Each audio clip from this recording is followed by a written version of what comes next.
तो भाई एक जबरदस्त खबर है भारतीय पासपोर्ट को लेकर। 2026 के हेनले पासपोर्ट इंडेक्स रिपोर्ट आ गई है और इस बार भारत ने एक बहुत ही लंबी छलांग लगाई है।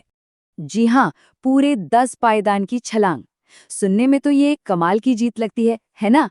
सोचिए, पिछले साल हम 85वें नंबर पर थे और इस साल सीधे 75वें पर।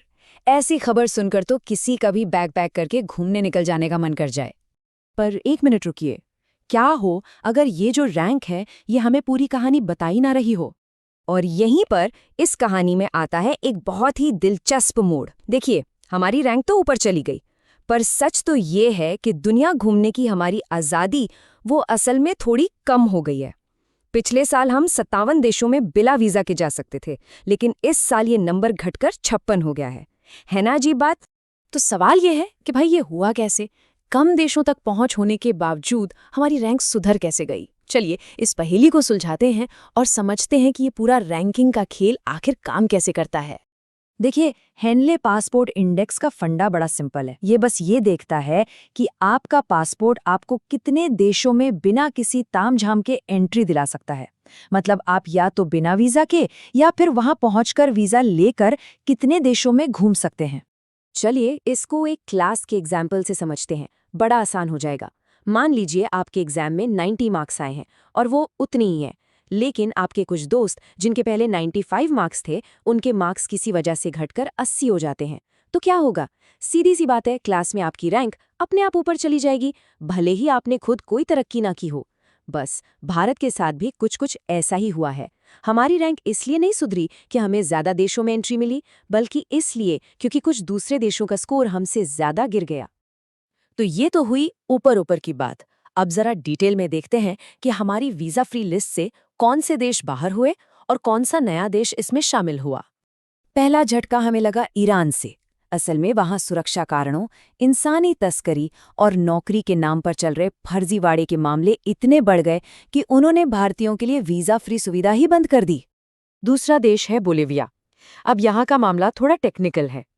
उन्होंने कोई दरवाज़ा बंद नहीं किया, बस अपना सिस्टम बदल दिया। पहले वहाँ वीज़ा ऑन अराइवल था, लेकिन अब जाने से पहले ऑनलाइन ई वीज़ा लेना पड़ता है। और बस इसी तरह के प्री अप्रूव्ड वीज़ा को हेनले इंडेक्स अपनी गिनती में शामिल नहीं करता। लेकिन एक अच्छी खबर भी है। गाम्बिया, जो एक पश्चिमी अफ्रीकी देश है, उसने भारतीयों के लिए अपने दरवाजे खोल दिए हैं। अब हम वहां बिना वीज़ा के जा सकते हैं। तो हिसाब किताब ये बना कि 2 देश लिस्ट से हटे और एक नया जुड़ा, यानी नेट नेट हमें एक देश का नुकसान हो गया।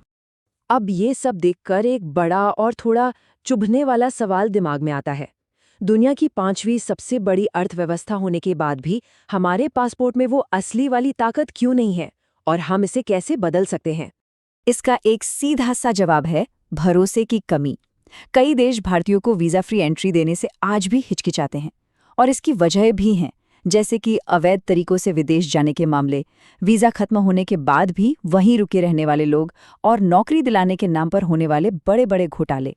जब ऐसी खबरें आती हैं तो दूसरों देशों का भरोसा हम पर कम हो जाता है। तो इस दिखावटी रैंक को असली ताकत में कैसे बदला जाए? देखिए, सरकार को दूसरे देशों से वीजा नियमों को आसान बनाने के लिए जोर शोर से बातचीत करनी होगी। जब बड़े व्यापारिक समझौते हों तो उनमें वीजा फ्री यात्रा को भी एक शर्त के तौर पर रखना होगा।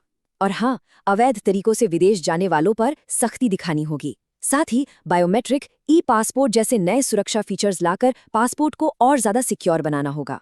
मतलब इस पूरी सिचुएशन को अगर एक लाइन में कहना हो तो वो ये है, ये एक आंकड़ों की जीत है, असलियत की नहीं। तो अब सवाल हमारे सामने यही है, क्या ये 75वीं रैंक सिर्फ एक दिखावा है, एक आंकड़ों का खेल है, या फिर ये एक संकेत है कि आने वाले समय में हमारा पासपोर्ट वाकई में ताकतवर बनने की राह पर है?